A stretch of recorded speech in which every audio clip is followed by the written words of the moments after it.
अध्यक्ष पदाचे उमेदवार होते आपले रवी बापू।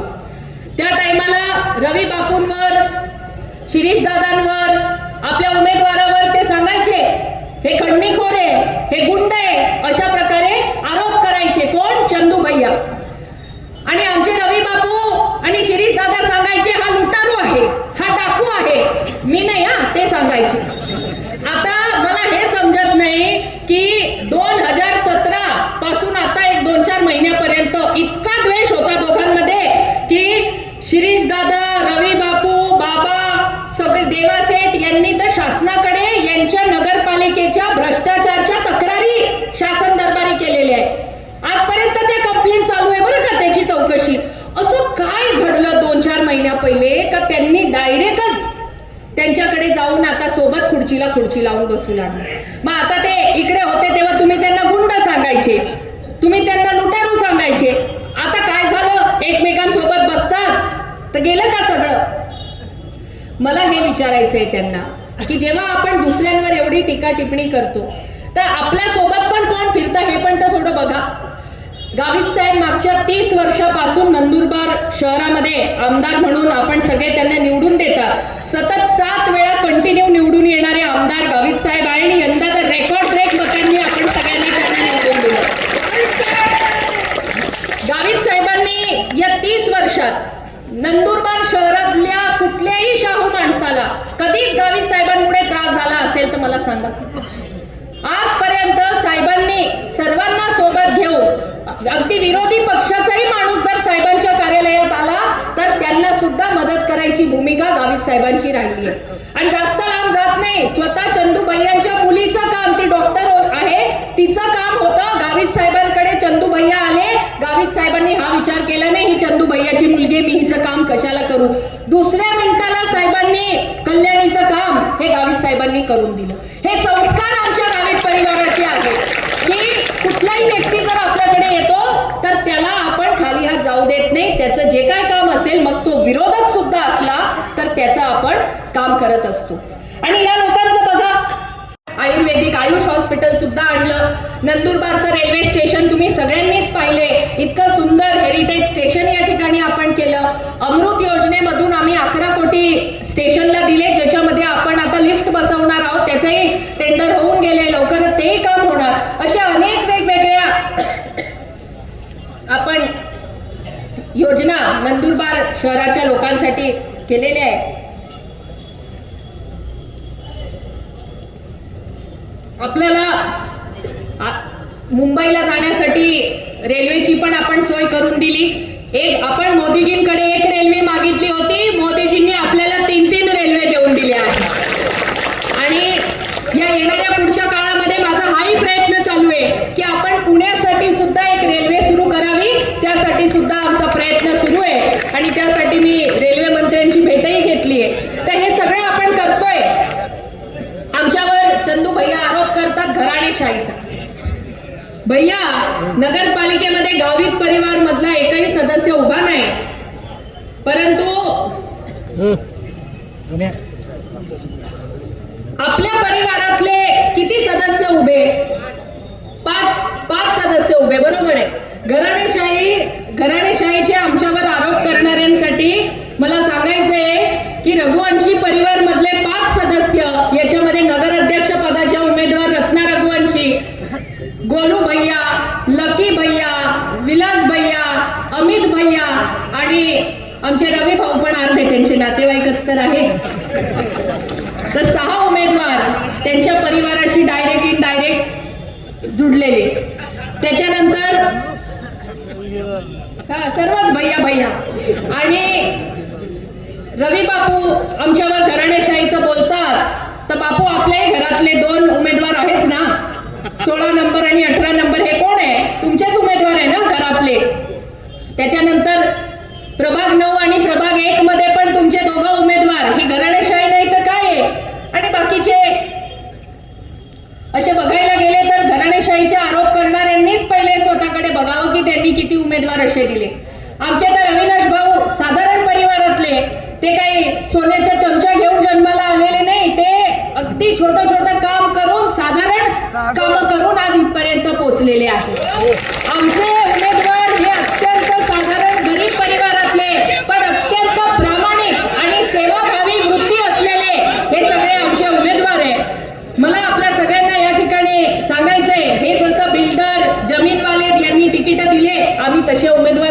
आम्ही प्रामाणिक उमेदवार दिले जे तुमची सेवा करू शकतात. मला या सगळ्या हिरव्या वाल्यांचा जरा बंदोबस्त पण करावा लागेल.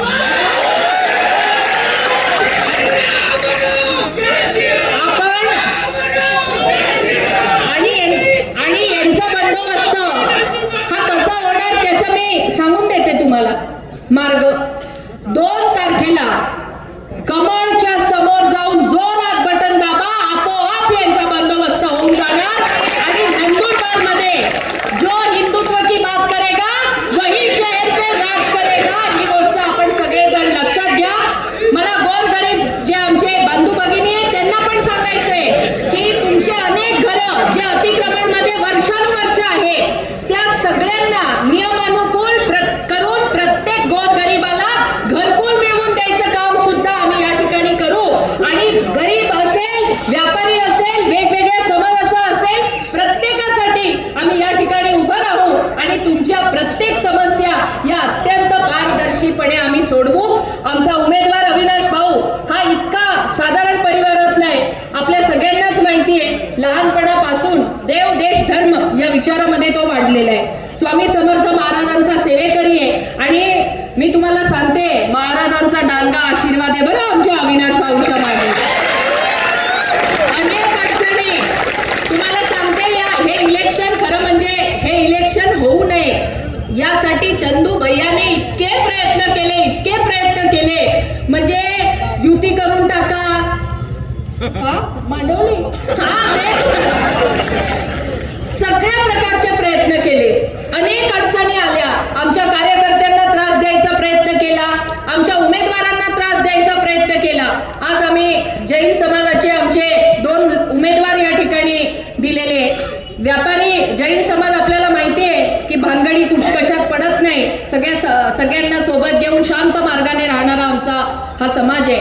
यांनी आमच्या या समाजातले सुद्धा 2 उमेदवार, खरं म्हणजे 2 आहे, हे 4 होऊ शकले असते, पण त्यांनी 2 लोकांना इतक्या धमक्या दिल्या की तुम्ही जर उभे राहिले तर आम्ही तुमचं असं करून टाकू, तसं करून टाकू. अरे आम्हाला एकदा निवडून येऊन द्या तुम्ही, मग तुमच्या धमक्या बघतो आम्ही. काय आहे की आपल्या नंदुरबार शहरात राहणाऱ्या प्रत्येक व्यक्तीच्या मागे ठामपणे उभं राहायचं हे गावित साहेबांचं पहिलेपासूनचा त्यांचा स्वभाव राहिलेला आहे. आणि त्यामुळे गावित साहेब जो कोणी अडचणीत असेल त्याच्या मागे नेहमी गावित साहेब उभे राहतात.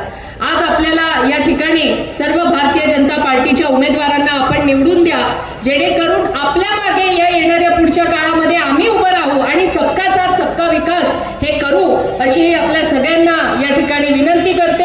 आणि इथेच थांबते.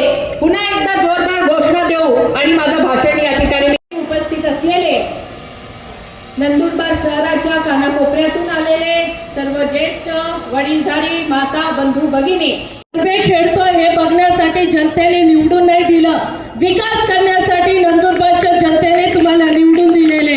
आपण काय विकास केला हे आपण या ठिकाणी सांगावं. आमच्या स्टेजवर बसलेल्या अर्ध्यापेक्षा जास्त लोकांना विरोधकांनी धमक्या दिल्या. मला या ठिकाणी सांगायचंय की आमच्या लोकांना जर धमक्या दिल्या तर गाठ गावित परिवाराशी हे लक्षात ठेवा. आपण मला या ठिकाणी आपल्या सगळ्यांना विनंती करायची आहे की आपल्या सर्व लाडकी बहिणींनी जे हिनाताईवरती विरोधकांनी जे खूप खालच्या स्तरावरती बोललेले, त्याच्या मी हिनाताईंचा विरोधात बोललेल्याचा निषेध करते. आणि येणाऱ्या 2 तारखेला या ठिकाणी आपले 41 उमेदवार आणि अविनाश भाऊ यांना कमळच्या चिन्हाचं पुढचं बटन दाबून प्रचंड मताने विजय करा एवढी विनंती करते. इथे थांबते. शेवटी आपल्या सगळ्यांना सांगते, जो बटेगा एवढंच या ठिकाणी सांगते. माझे 2 शब्द समाजांमध्ये फूट पाडा आणि राज्य करा. बरोबर आहे का? प्रत्येक समाज, कोणताच समाज सोडलेला नाही. प्रत्येक समाजात फूट पाडा आणि 2 गट कायम ठेवा आणि राज्य करा. पण आता आणखी एक नवीन अजेंडा सुरू झालेला आहे. गणेश मंडळांमध्ये फूट पाडा आणि तिथेही ती एकी तोडा. आता तुम्ही पाहिलं असेल या वर्षी काही मागच्या वर्षांपासून जी गणेश मंडळ एकतेचे प्रतीक होती तिथं सुद्धा यांनी फूट पाडण्याचा प्रयत्न केला आणि पडली पण मित्रांनो काही प्रमाणात. जेव्हा लोकमान्य टिळकांनी हा उत्सव सुरू केला त्यावेळेस त्यांचा उद्देश एकच होता की हिंदूंचा उत्सव हा या निमित्ताने आपले समाज एकत्र आला पाहिजे. मात्र यांनी तिथे सुद्धा फूट पाडण्याचं काम केलेलं आहे. तर आपणच बघायचं हिंदू धर्मियांमध्ये सुद्धा फूट पाडायचं काम ते करतायत. तर आता आपल्याला विचार करायचा आहे की आपण जे हिंदू एकतेचा संदेश देतात त्यांच्यासोबत जायचंय की फूट पाडणाऱ्यांसोबत जायचंय. नंदुरबारच्या जनतेने निर्धार केलेला आहे की हिंदू एकता अबाधित राहावी, यांची जी तालिबानी राजवट आहे ती संपुष्टात यावी, म्हणून त्यांनी ठरवून घेतले की 2 तारखेला भाजपला ते मतदान करणार आहेत. आणि आणखी एक सांगतो मित्रांनो, जसं ताईंनी सांगितलं की यांनी गायीची कत्तल करणाऱ्या एका व्यक्तीच्या घरात तिकीट दिलंय. मित्रांनो, आपण गौमातेचं पूजन करतो, लहानपणापासून आपल्यावर संस्कार आहेत, आपण गायीचा पाया पडतो जर गाय दिसली तर. आणि यांनी तिकीट कोणाला दिलंय? गायीची हत्या करणाऱ्यांना.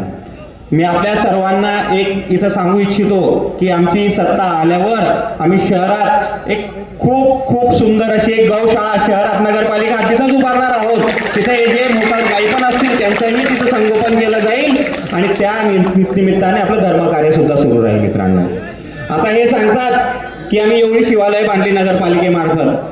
तुम्ही सगळेजण साक्षीदार आहेत. नंदुरबार शहरातलं कोणत्याही भागातलं किंवा कोणत्याही कॉलनीतलं शिवालय हे यांनी पूर्ण केले नाही. फक्त सुरुवात करून दिली, ददरदुल्ला केलं यांच्याच भाषेत, भूमिपूजन केलं, काही प्रमाणात बांधकाम झालं ना, पूर्ण सोडली. एकही शिवालय नाही मित्रांनो असं की यांनी पूर्ण केलं असेल. प्रत्येक शिवालय त्या कॉलनी परिसरातील वस्तीमधील माता भगिनी असतील, आमचे पुरुष बांधव असतील, तरुण वर्ग असेल, यांनी कोणी 100, 200, 500, 1000, 2000, 5000, 50,000 अशा वर्गणी गोळा केल्यात आणि ती मंदिरं पूर्ण केलेली आहेत. बरोबर आहे. दुसऱ्या बाजूला यांनी झराळी येथील फार्म हाऊस बांधलंय. बघा हा, एका बाजूला म्हणतात शिवालय बांधलंय, दुसऱ्या बाजूला ते झराळी येथील जे फार्म हाऊस बांधलंय तिथं फार्म हाऊसचं जो सांडपाणी निचरा आहे, जे टॉयलेटचं पाणी जातं ते त्या पाण्यात सोडलंय. त्यांनी कबुली सुद्धा दिली एका व्हिडिओमध्ये, हो जात असेल, आणि तेच पाणी आपल्या घरात नळात येतं. किती मोठं पाप सुरू आहे बघा.